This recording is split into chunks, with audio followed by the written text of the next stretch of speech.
I have the privilege to be here with Doug Graham, Naim International Sales Manager. And Naim is investing a lot of money in research and development. We've seen a number of clips. We've seen a number of new products come out. Some of them very niche products, but you're investing a lot of money in two-channel stereo products. And I'd sort of like you to give our readers and viewers a little bit of your vision of what that market's going to look like in the next 5 years. In the next 5 years, undoubtedly, I think the market will have changed, but I think there's still room for high-end two-channel products, and I believe there's a need for that. I just don't think enough people know yet that they really want that in their lives. We've been steadily growing the business now since I've been at Naim, and that's about 18, 19 years. We've been steadily growing the business using our traditional route to market, which is the audio dealer, you know, the hi-fi dealer. I don't like this term specialist, by the way, because it seems to exclude too many people. People look up and they say, specialist. I'm not a specialist, so I won't go into that store. And what we've been trying to do is to educate the dealer base, get them to understand the product, understand, you know, how it works, so that when people actually venture into the stores, they get great service and they also get great performance. Our view is that the future is for people to control their own headspace, and you can only do that through things that emotionally challenge you. One is books, because you create your own world with books in your head. When you read a book, you create your own world, don't you? And then when you go and see the movie, you're disappointed because it's not your world. But with music, you listen to different parts of the music. How come you can play a CD 50 times and never get bored of it? Yeah? How you don't do it with a movie, but you don't do it with a movie, but when you listen to music, the different parts of your brain get stimulated. You feel differently.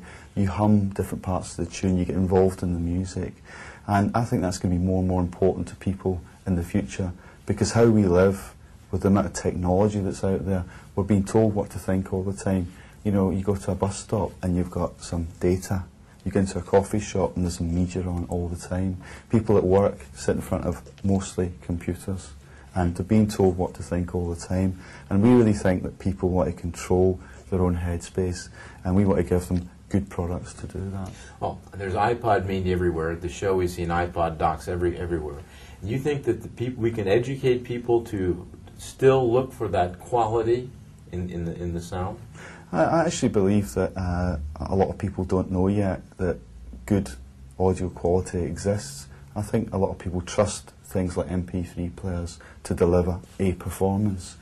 And when they actually hear something played through a decent audio setup, they're quite shocked.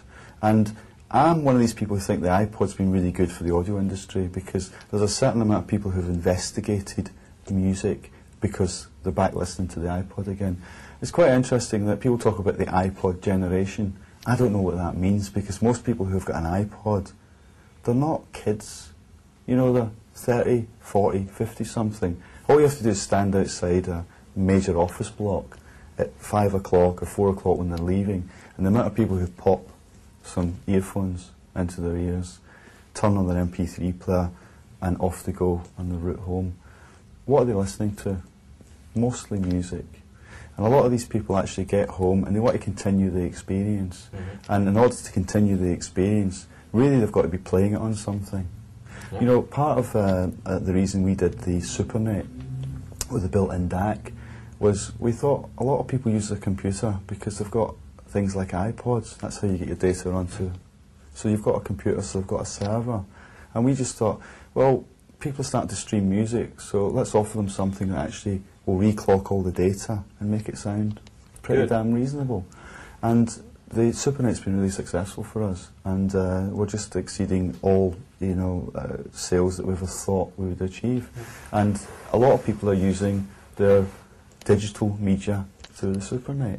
So in terms of the future, you're going to see quite a lot of digital products from Naim, but they'll be digital at the right end of the quality spectrum, not just, you know, digital mush.